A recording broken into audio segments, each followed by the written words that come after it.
Well, here we are again. Welcome to another Down the Rabbit Hole video. If you don't know what this particular video series is, let me explain, because this one's kind of controversial. This is an episode of Friends from several years ago, and the topic that happens in this episode is Ross and Rachel and them have a conversation about which actors and actresses they find attractive, who they want to sleep with. Ross makes a list of his top 5 actresses that he wants to sleep with, and the funny part is that Isabella Rossellini, who's on his list, shows up in the coffee bar, and so there are many jokes about that. This episode kind of got a conversation going between myself and my sister, because she's a huge Friends fan. We started talking about, like, okay, so what actors do you have on your list? And what actresses are on your list? And that kind of stuff. And it was very lighthearted and funny and silly. That then kind of changed into what video game characters are similarly on your list. And because some of the... I had that conversation and I made my list. I've had to hold off on talking about some of the games that these characters are in because it's sort of really significant for me to talk about them and my attraction to them, which is a bit weird. As an example, the last one was Felicia from Capcom's Darkstalkers. And I haven't been able to talk too much about Darkstalkers because I really needed to get that out of my system first. So she was number 3. We're closing in on the final spot. We're going to talk about number 2. And number 2 has very interesting, she has a very interesting history. There's a lot of controversy regarding this character. And yet, for me historically, there's a lot of significance to person number 2. So I guess with no further ado, let's get on with it. Number 2.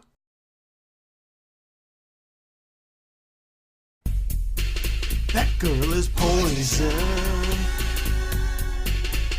And a major thanks to Rachel Moore for allowing me to use her picture for this video. So, Poison from Final Fight. This is a big one.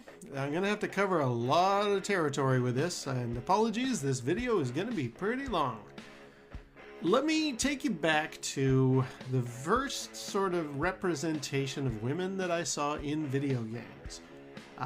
Ms. Pac-Man. And she's a wonderful full-figured girl. We all adore Ms. Pac-Man, of course. I wouldn't necessarily peg her as the sexiest woman alive in video games, but she's the first.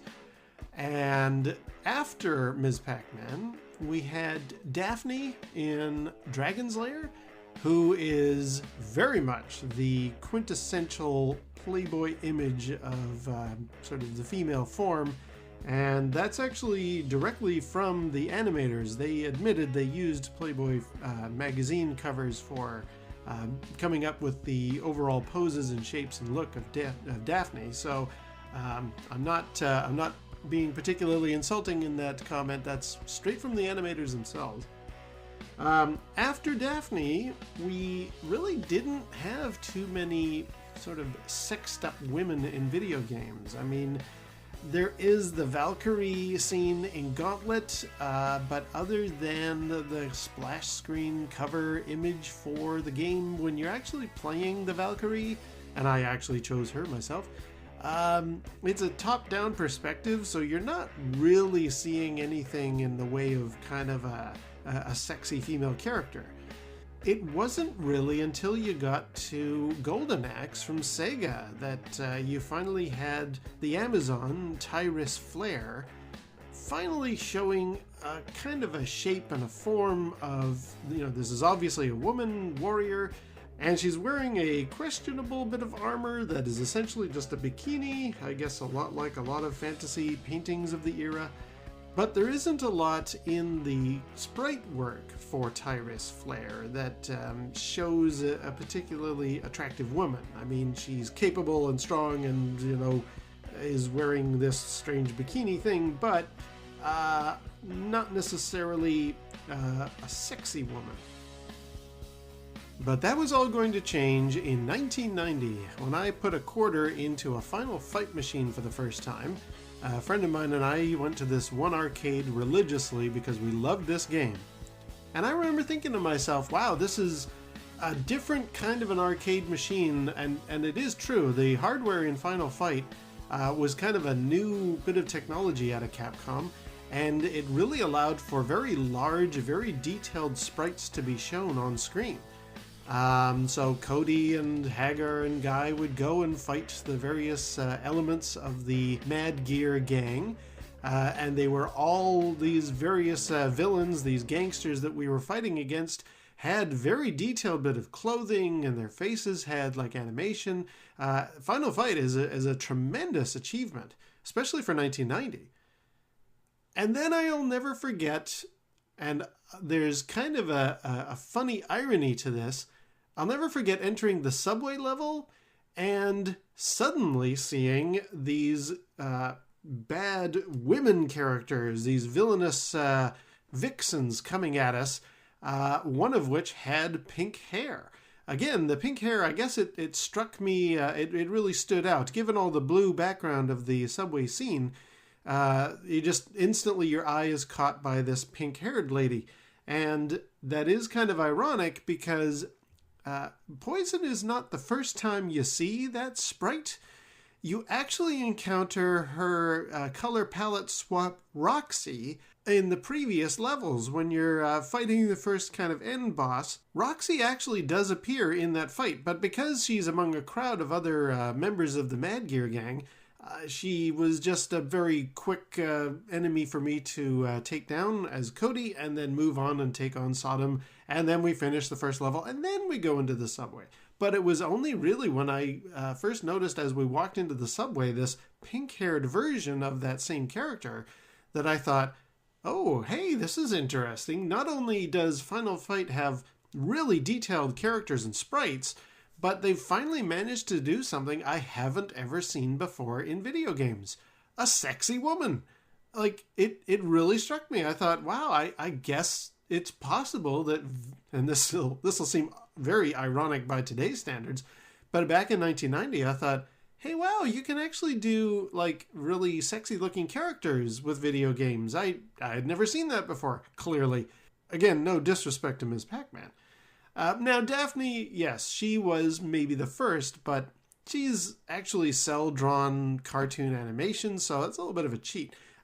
Poison and Roxy are made up entirely of pixels, and I just always dismissed that as a possibility. I thought, well, there's no way you're going to get a level of detail in any characters that makes them look in any way more than just a blocky human form, kind of like Tyrus Flare before. But no, lo and behold, here they are doing their high kicks and their back flips, and they're, punching and kicking me and knocking me down with their stiletto heels, and I was just like, hey, not only are these women pretty sexy, but they're also really dangerous. I'm gonna fight them and take them down just like the rest of the gang. Now, anyone who follows Final Fight and knows this story is probably really yelling at the top of their lungs right now, and yes, we are gonna get there, just hold your horses. Now, before I proceed talking about Poison, I do want to spare a moment to talk about poor Roxy, who seems to always get forgotten in these discussions. Everybody talks about Poison. Poison has a big fan base. A lot of people love Poison. Nobody ever talks about Roxy, and it's ironic because she appeared first. She was in that fight with Damned that we saw on the street level. It's only until you go into the subway that Poison actually appears, and yet Poison always seems to get all of the attention. Also, there's an interesting little Easter egg regarding Roxy. At the very end of the game, Cody and Guy and Hagar fight Belger, who's the main villain of the piece, in his wheelchair, and he's got Hagar's daughter, Jessica, held in the wheelchair with him, and you do some fighting and punching and stuff like that. If you strike Belger with a weapon, it doesn't actually do any damage to him, it actually hits Jessica. And what's very interesting is way up in the corner where we see the what your health is and what the health of your opponent is, if you hit Jessica, it briefly flickers as not Jessica's face, but Roxy's. So there's actually a very interesting connection there. If it's probably just a bad bit of code, but Roxy does have a lot of importance in Final Fight, but nobody ever talks about her. They only just talk about Poison. Poison appeared in a couple of other games in the late 90s. In May of 1999, Capcom released Street Fighter 3rd Strike, and one of the new characters that you fight against in that game is Hugo. To introduce him, his manager, because he's kind of a wrestling fighting guy, his manager steps out to commence the match, and it's Poison. There she is. I mean, she's not actually fightable, but she does kind of the introductory, okay, Hugo, go get him type of a thing, and then she steps off the screen, and if you defeat Hugo, you get to see her again. In addition to Street Fighter 3rd Strike, about a month later, there was a game released for the Sega Saturn. And this is a game that I have talked about off and on quite a few times on my channel. And now that you're watching my Poison video, you now kind of get the idea of why I am so fascinated by this Saturn title. It's called Final Fight Revenge, and it's a 3D polygon type 90s fighting game along the lines of like Virtua Fighter, that type of thing. It's apparently not a very good game. Nobody really likes it. It's slow, it's clunky. It's not a great title by any means, but it is the very first time you can actually play Poison as a character. You can select her from the roster, you can use her to take on the other characters like Hagar and Guy and Damned and Sodom, some of the various villains of Final Fight. It's a Final Fight game done in a Street Fighter style, where you select your fighter and you take on the other characters seen in the title. You can choose Poison. That's why that game is so significant to me. I would love to be able to get that game. I've talked at length about trying to get it to run on a Saturn emulator, which is doable. It's not my preference, but just to sidestep slightly, Final Fight Revenge was only released in Japan for the Japanese Sega Saturn, and it requires the 4 megabyte expansion cart. So, if you want to play Final Fight Revenge, first of all, you got to get your hands on this game, which is extremely rare and extremely valuable. Secondly, you have to play it on a Japanese Sega Saturn, and with the 4 megabyte cartridge expansion. So, trying to emulate that has proven to be a challenge, shall we say. But I love Final Fight Revenge because Poison is way up my list of the characters that I have my digital crush on, and I so wish that I had a way to actually play her properly. Luckily, that would be answered many years later, but we'll get to that. For now, it's worth noting that Poison did go on to have quite a career in these late 90s Capcom games, unlike her partner Roxy. Unfortunately, after those games, Poison kind of vanished for several years, and Roxy just didn't even appear on the radar at all. And that's also kind of strange because prior to that, they had also been removed from the very game they were well known for. They did release Final Fight for the Super Famicom in Japan, with some limitations. It's a lesser bit of hardware, so it had to take some concessions. I think you could only choose 2 out of the 3 characters. A lot of the smashing through of doors animations were removed, etc. But otherwise, the game remained fairly intact. However, in 1991, they released that same port for the North American audience on the Super NES. And with that port came a lot of big changes. A lot of censorship was used. References to alcohol were taken out. And not only that, Roxy and Poison were completely removed from the game. They were replaced with Billy and Sid. This was largely due in part to a reaction the Capcom executives in America had when they looked at the Final Fight game and they saw our heroes going through this bad city, bringing justice to the streets, and beating up women. That was not something that the North American Capcom executives were very happy about. So now we're going to talk about that subject, the one that I had alluded to earlier, and the one that no doubt a lot of people have been yelling at the top of their lungs while I've been making this video. The changes that Final Fight went through when it was released out for the Super NES actually have roots back further to when the arcade machine was being reviewed for release in North America by Capcom USA. The bosses there were looking at this game and thinking, I don't like the look of these guys beating up a bunch of women, even if they are gangsters. And apparently one of the developers, Akira Yasuda, had told them not to worry, there are no women in Final Fight. And the representative was like, what about this woman called Roxy? What about that? To which Yasuda was quoted as saying, oh, you mean the transvestite. In making this statement, Capcom dodged a bit of a bullet there, and the North American executives were like, well, okay, I guess that's all right. Which, personally, I'm a bit wondering about. It's like, why is it okay if they're transvestites versus actually being women? But, there's a big chunk of this story that has to do with this entire subject matter. And again, I'm sure a lot of people watching are yelling this at the top of their lungs. I'm going to get to that subject in depth, but let's at least explore how this particular part of Poison's history happened. It's strange hearing that it was Akira Yasuda who made that comment, because there is apparently a art book from Capcom where he actually stated his design for those characters was to have female bodies to contrast the large burly figure of Hagar. It doesn't help that during this time and any interviews that came afterward, Capcom really seemed to flip-flop back and forth depending on who you asked as to what the gender status was of Roxy and Poison. For example, the game Final Fight was actually released for a Japanese computer system, the Sharp X68000, and in the manual, Poison is definitely stated as being not a female in the traditional sense. There's a kanji character, a language character, that refers to something called a new half.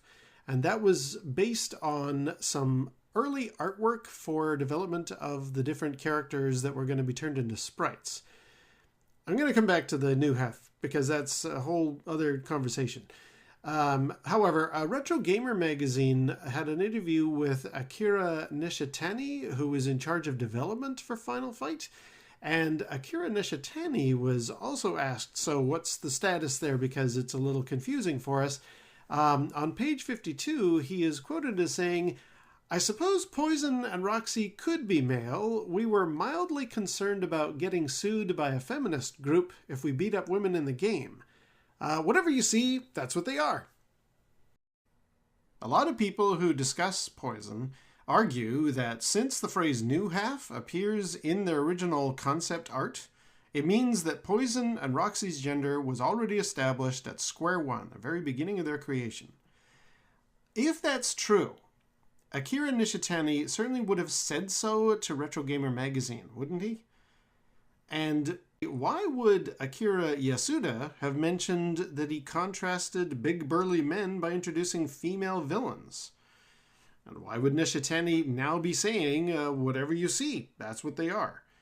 I'm wondering, was something lost in translation, maybe? Or were the developers caught by surprise by the American scrutiny of some of what were admittedly generic gang members? To those who argue the new half phrase is in the concept sketches, I say, well, just look back at My Felicia video where we saw just how many ideas were tossed around before her creation was finalized. And, as a Star Wars fan, it's worth pointing out there is a Star Wars example as well. If you look at the concept artwork, Luke Skywalker was originally going to be a woman. There's quite a few references to that, and I'm not sure if you can see it very clearly in this very famous Ralph McQuarrie painting for the early concept work for Luke. But if you can just about make out the upper torso there, it's pretty clear that Luke was definitely going to start out as a female. In 2005, on the PlayStation 2, there was the Capcom Classics Collection, which has a whole bunch of really well-known Capcom games, and you can unlock character profiles as bonus content on the disc. Poison is there, and if you unlock that description, it reads, "Even though Poison is a guy, he chooses to wear women's clothing." And another strange twist is Roxy was listed as a female who dislikes Poison's sexually flamboyant nature. The quote says, "Roxy grew up in the same LA orphanage as Poison. She always looked up to Poison, although she doesn't really dig the cross-dressing thing." Just a couple of years later, in 2008, an artist called Mitsumasa Yoshizawa released an art book called Capcom Girls Collection.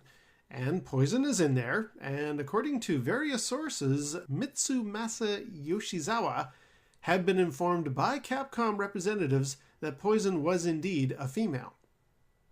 Then on the flip side, there was a comic book, SNK vs. Capcom, SVC Chaos. In it, Poison actually was given a last name. Now she's known as Poison Kiss. And Cody, who was the main character from Final Fight, was quoted as saying that Poison is not much of a lady. In fact, throughout Poison's appearance in the Udon comic books, there are many double entendres alluding to the fact that she may or may not, in fact, be a woman. Enter Yoshinori Ono, who was a big proponent of the Street Fighter kind of legacy that Capcom always had. He tried to bring it back quite a long time, and was one of the leading forces behind Street Fighter IV eventually coming back and bringing the Street Fighter realm back to everybody's popular consciousness. Yoshinori Ono was interviewed in 2008 with Electronic Gaming Monthly magazine, and he made a very strange quote that is still used by a lot of people today. He said, "Let's set the record straight. In North America, Poison is officially a post-op transsexual, but in Japan, she simply tucks her business away in order to look like a girl." So if you're still following along here, and apologies, this is a lengthy video, but I had warned you that at the beginning, and it's worth getting it right. According to Capcom, at one time they claimed that Roxy and Poison were transvestites, but now, according to Yoshinori Ono, Roxy is back to being born female, and now Poison is a transgender person. Okay, and a lot of this has to do with that phrase "new half" that we talked about before. That Japanese word is actually used to describe a man who has made the mental and or physical transition to being a woman. This term is actually referencing a fashion that goes on in Japanese nightclubs. There are often androgynous hostesses that will frequent the place in some of the nightclubs in Tokyo. And there's a really good example of this also from the same time period in Janet Jackson's music video for her song If.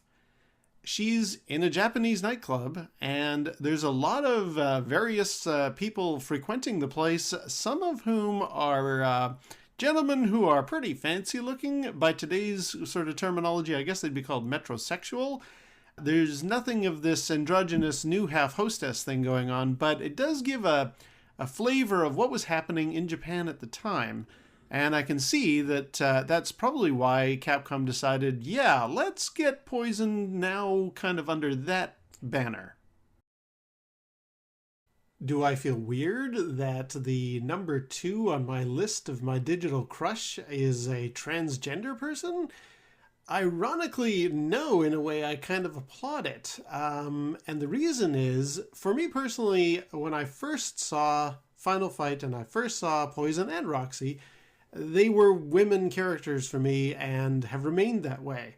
And I'm not alone in this. I'm actually going to put a little insert here a fellow Vancouver YouTuber, Johnny Millennium, who has the very, very popular Happy Console Gamer channel. He and his wife decided to play a couple of games together as a couple, and she loves Poison. In fact, in this episode, she actually dresses up as her. And they talk briefly about when they spot Poison on screen. His wife says, hey, isn't that me? That's her. That's the one I wanted to play. And John even mentions, yeah, they were transvestites at one point during this flip-flop, but they're girls. I think we can hit each other in this game, too. Don't hit me. I just want to see if we can damage you. Yes, yes. Is it a little bit? Maybe. We don't need to test it. Can't wait to see Roxy and Poison. Yeah, we'll get to them. Yeah. And they were removed from the Super Nintendo version of the game when they brought it out over here. Wait, why? Oh. Well, because they right. thought that like it was bad that guys were beating up girls, but Oh, come on. I know, come on, like so. The creator of the game said, no, they're not girls, they're transvestites. So that makes it okay. That makes it fine. That's to hit fine then, no problem. Oh, wow. Way to walk around that one. Yeah.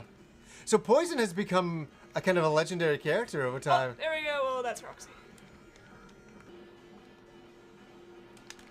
Oh, there I am. There I am. Hey. You look good, I gotta say. You look. When Kim came out as Poison, I'm like, oh my god, you are Poison. I do try. Oh, hey girls. Or boys. Or girls. They're girls. They're girls. But he had to say they were trannies to make it seem as though that was okay or something, like, which is ridiculous. In fact, while we're on the subject of some good YouTubers and this subject of Poison and her history, I really want to mention MegatonStammer did an awesome video a couple of years ago going into the real depth of Poison's background, what happened, how things changed, etc. I'm going to put a link below to his video. He brings up a really good point in there. He talks about how a lot of people look to video game heroes and villains for inspiration, and you see a lot of cosplay events where people are playing or dressing up as their favorite characters, some of whom are the good guy, some of whom are the bad guy. You've got women have actually got various characters that they can dress up as well. You've got your Lara Crofts and Jill Valentine, other people on my list that I've talked about so far. But MegatonStammer does say one important thing that's always stood out to me, and that is there is a transgender community, and they don't really have anybody to represent them in video games. So it doesn't matter so much what the background, the history, what happened, how Poison became what she has become in the eyes of Capcom and a lot of people out there. But we actually have a representation of a transgender character in video games. We should celebrate that. We should include that as part of this landscape of this hobby that we enjoy so much. And I just thought, yeah, he's right. I mean, in my mind, Poison is a female, born female character, and that's fine for me and for Johnny Millennium and his wife. But if there is a big chunk of the gaming community that is very vehement that Poison is a transgender character, how is that a bad thing? That's actually a small group that doesn't get much representation. Their voice has been getting stronger over the past few years, and every time I hear talk about them on the news or in public or at my place of work, it makes me think, yeah, just like Poison. And she's a cool character, so I'm okay with that. When I talked about the rare Final Fight Revenge on the Sega Saturn, I mentioned I'd love to get that game because I want to play as Poison. Luckily, that wish came true years later. Street Fighter Cross Tekken was released, and with that they brought a variety of new characters, among which was Poison, fully playable. And she looked great, and she was very much a popular choice by a lot of the Street Fighter Cross Tekken players. And then, just a couple years after that, they released Poison as a playable piece of DLC in Street Fighter 4. So I think it's the same model, and it was slightly modified fighting characteristics. But I finally got my wish to play as Poison. There is another way to play her in a hacked version of Final Fight, which I'm going to do a video about someday because I think that's pretty cool. But I just want to start to wrap up this conversation because it's very lengthy already. And before I conclude, I think I need to once more address the issue that I'm sure a lot of people are going to be shouting at the screen. And that is, hey, Capcom have said, let's set the record straight. She is now a transgender character. To that, again, I'm going to use a Star Wars reference here, and I'm going to talk about how sometimes creators will change their minds a few times. And I'm going to prove that by just putting this picture here of George Lucas wearing a shirt.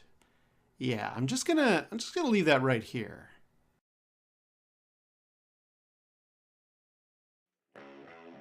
I would also very much like to give a great big thank you to Rachel Moore. Her image of Poison from a photo shoot she did many years ago has been a real icon for me. I reached out to Rachel and said, I'd really like to use that picture if I may, because it just so perfectly encapsulates what Poison is to me. And she has been very gracious to say, yes, please go right ahead. So I really, really want to thank Rachel Moore for all of her help here, and hope she doesn't mind if I put more of her photos in. Interestingly, she's done Poison a couple of times, so clearly she really likes this character maybe as much as myself. And so there's Poison, number 2 on my list of digital crushes. It's interesting, she's the first one I ever noticed as being an attractive character. Before that, Pixels just couldn't do that kind of thing. And she was really just a generic bad guy gang member, somebody you pass along on the streets as you go to the final fight. And now she has a huge history. She's become a legend. She's a very, very iconic character in the roster of Capcom, and she's had a very direct impact on my life personally. So for that, I really have to say I like Poison.